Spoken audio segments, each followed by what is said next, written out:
welcome back.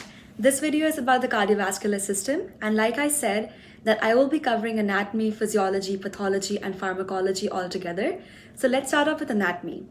Now in the week of your cardiovascular system, I would devote a maximum of the first 2 days to anatomy. Anatomy would include embryology. I would say the book that is most important for anatomy and embryology for cardiovascular system is actually First Aid. Student Grace is another book that I felt was an excellent reference, but your first and primary book should be First Aid, and if you do questions from UWorld, that pretty much covers it all.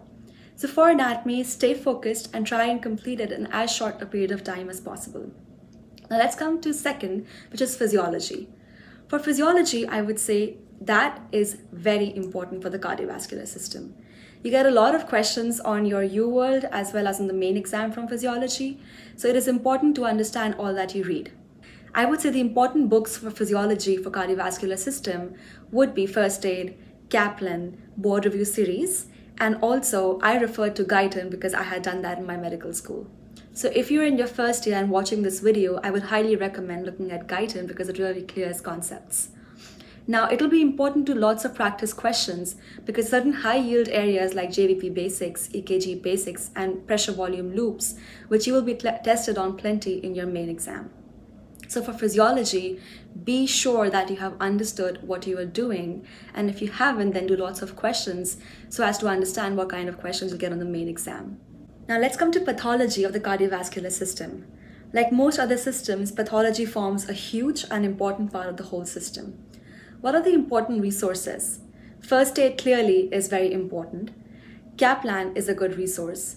Goulian, audio, and the books form for a very good read. Now, a lot of you read Pathoma. I did not read that.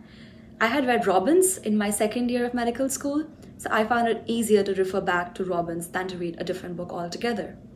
So what are the high yield topics in pathology and where can you read them from?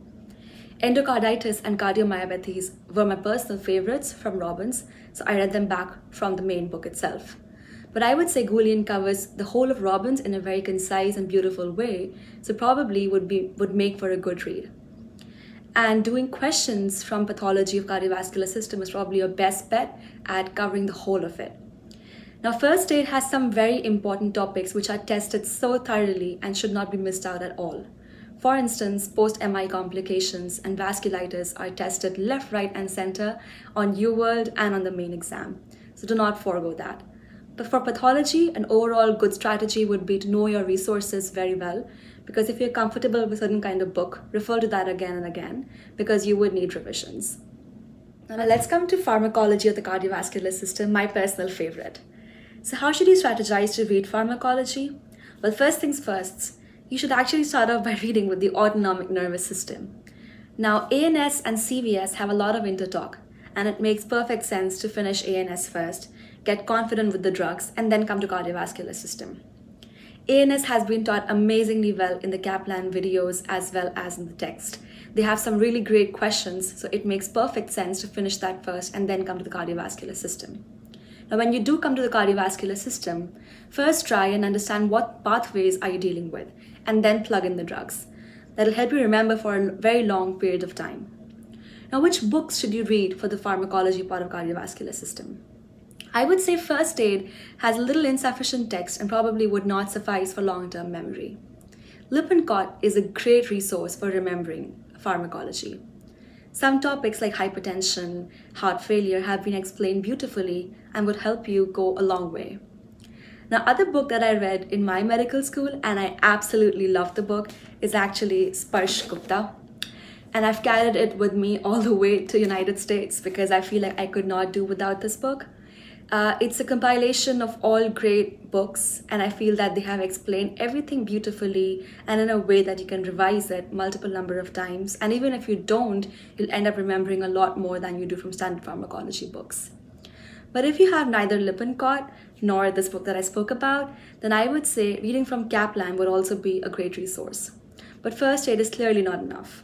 Of course, you would do questions from UWorld and get perfection, but you want to read, then this would be the way to go. So overall, summarizing the cardiovascular system, start with anatomy, come to physiology, pathology, and pharmacology, just the way it is in First Aid. First Aid is probably perfect for anatomy and physiology to a certain extent, pathology and pharmacology need to be supplemented. I hope this helps, and I hope you do great on the cardiovascular system, particularly in your exam. So good luck, stay tuned, and if you have any questions, please write in the comment box below, and I hope you like the video. Bye.